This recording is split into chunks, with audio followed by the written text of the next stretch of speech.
नमस्कार. आपण ज्या जमिनीवर उभे आहोत, चालतो, राहतो, ती जमीन, तिचा जन्म नक्की कसा झाला असेल, कधी विचार केलाय?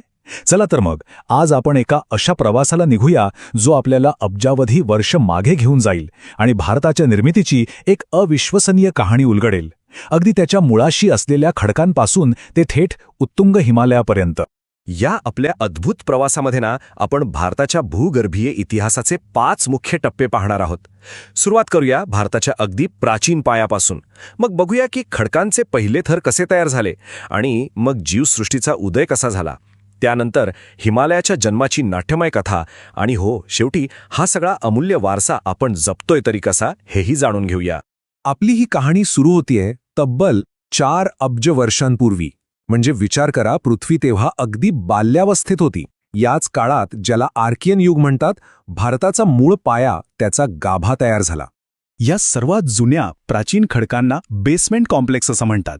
का? तर अगदी सोपं आहे. जसा एखाद्या इमारतीचा पाया असतो ना, ज्यावर संपूर्ण इमारत उभी राहते, अगदी तसंच भारताची बाकी सगळी भूगर्भीय रचना याच खडकांवर उभी आहे.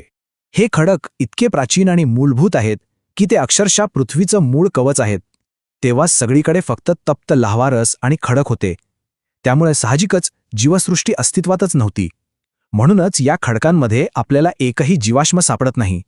आत्ता पुढे काय झालं तर ऊन, वारा, पाऊस यामुळे हा प्राचीन पाया हळूहळू झिजत गेला आणि त्यातून जो गाळ तयार झाला तो साचून पहिले स्तरित खडक बनले. यांनाच आपण धारवाड प्रणाली म्हणतो. आणि हे खडक म्हणजे भारतासाठी अक्षरशः एक खजिना ठरले. कारण लोह, मँगनीज, तांबे आणि सोनं या सगळ्याचे प्रचंड साठे याच खडकांमध्ये आहेत. तर भारताचा पाया तर रचला गेला होता. आता त्यावर पुढचे थर जमा व्हायला सुरुवात झाली. पृथ्वीच्या इतिहासाचं पुढचं पान उघडलं गेलं, ज्याला प्रोटेरोझोईक युग म्हणतात. याच काळात त्या मजबूत पायावर गाळाचे प्रचंड थर जमायला लागले. या युगात 2 महत्वाच्या खडक प्रणाली तयार झाल्या.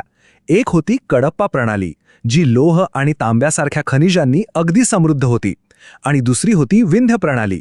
हिच्यामुळे भारताला लाल किल्ला आणि सांची स्तूपासारख्या वास्तूंसाठी वापरलेले ते प्रसिद्ध लाल आणि पांढरे दगड मिळाले. आता गंमत बघा, या विंध्य खडकांमध्ये भलेही लोह किंवा तांब्यासारखे धातू नव्हते, पण त्यांनी भारताला एक वेगळाच अनमोल खजिना दिला. तो म्हणजे पन्ना आणि गोलकोंडाचे जगप्रसिद्ध हिरे. ते याच खडकांमधून मिळाले. आत्तापर्यंत म्हणजे लाखो वर्षांपर्यंत आपल्या या खडकांची कहाणी निर्जीव होती. पण मग सगळं काही बदललं. आपण प्रवेश केला पॅलिओझोईक युगात, ज्याला भारतात द्रविड प्रणाली म्हणून ओळखलं जातं. आणि इथेच जीवसृष्टीची पहाट झाली. हा क्षण भूगर्भीय इतिहासातला एक क्रांतिकारी क्षण होता. कारण पहिल्यांदाच खडकांमध्ये जीवसृष्टीचे पुरावे मोठ्या प्रमाणात सापडले. कोरल्स, ट्रायलोबाइट्स सारखे सागरी जीव. आणि यावरून एक गोष्ट अगदी स्पष्ट झाली की आज जिथे उत्तर भारत आहे तिथे एकेकाळी एक विशाल, उथळ समुद्र पसरलेला होता.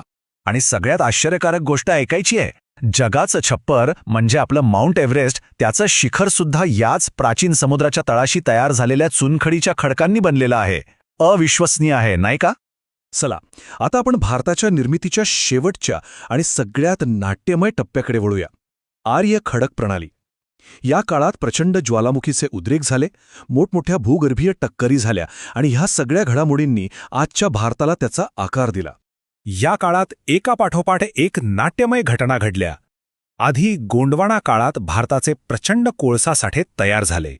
त्यानंतर दख्खनच्या पठारावर अक्षरशः लाव्हारसाचा महापूर आला. आणि शेवटी भारतीय भूखंडाच्या एका महाकाय धडकेतून आपल्या हिमालयाचा जन्म झाला. सुरुवातीला बघूया गोंडवाना प्रणाली. कोट्यावधी वर्षांपूर्वी दलदलीच्या प्रदेशात ज्या वनस्पती गाडल्या गेल्या त्यांपासून भारताचे तब्बल 98% कोळसा साठे तयार झाले. याच कोळशाने भारताला शतकानुशतके ऊर्जा दिली आहे. त्यानंतर घडली पृथ्वीच्या इतिहासातील सर्वात मोठी ज्वालामुखी घटना, डेक्कन ट्रॅप्स. या लावा प्रवाहाने द्वीपकल्पाचा एक खूप मोठा भाग व्यापून टाकला. आणि पुढे याच लाव्हारसाच्या झिजेमुळे आपली प्रसिद्ध काळी कसदार मृदा तयार झाली. आणि मग झाली ती ऐतिहासिक टक्कर. भारतीय भूखंडाने युरेशियन भूखंडाला जोरदार धडक दिली. या प्रचंड दाबामुळे पृथ्वीचं कवच एखाद्या कागदाप्रमाणे दुमडलं गेलं आणि त्यातून हिमालय पर्वतरांग आकाशात उंचवली. आणि ही प्रक्रिया आजही अगदी मंद गतीने सुरू आहे. हिमालय उंचवण्याच्या या प्रक्रियेचा एक अनोखा परिणाम म्हणजे काश्मीरमधील करेवाची निर्मिती. हे करेवा म्हणजे काय, तर एका प्राचीन सरोवराच्या गाळापासून बनलेली सुपीक पठार आहेत. या भूवैज्ञानिक रचना फक्त इतिहासाचा भाग नाहीत, तर त्या आजही काश्मीरची संस्कृती आणि अर्थव्यवस्था यांचा कणा आहेत. याच सुपीक जमिनीत जगातील सर्वोत्तम केशर, सफरचंद आणि अक्रोड उगवतात.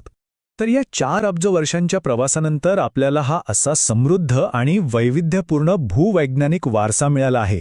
आता खरा प्रश्न हा आहे की आपण या अमूल्य ठेव्याचं संरक्षण करत आहोत का आणि कसं? मग प्रश्न उरतोच की या 4 अब्ज वर्षांचा इतिहास भविष्यासाठी कसा जपला जात आहे?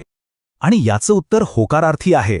सुदैवाने भारतीय भूवैज्ञानिक सर्वेक्षण विभागानं देशभरातील 34 ठिकाणं राष्ट्रीय भूवारसा स्थळं म्हणून घोषित केली आहेत.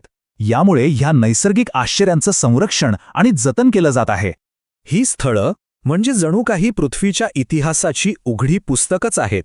महाराष्ट्रातलं लोणार सरोवर आपल्याला एका उल्कापाताची कथा सांगतं, तर जैसलमेरमधलं फॉसिल पार्क दगडांमध्ये बदलून गेलेलं एक अख्खं जंगल दाखवतं. तर भारताचा हा भूवैज्ञानिक प्रवास आपल्याला एक गोष्ट नक्कीच शिकवतो की आपल्या पायाखालची जमीन ही फक्त माती आणि दगड नाही, तर ते अब्जावधी वर्षांच्या इतिहासाचं एक विशाल ग्रंथालय आहे. आता फक्त विचार करा, या ग्रंथालयातली अजून कितीतरी पानं, कितीतरी रहस्य उलगडायची बाकी असतील.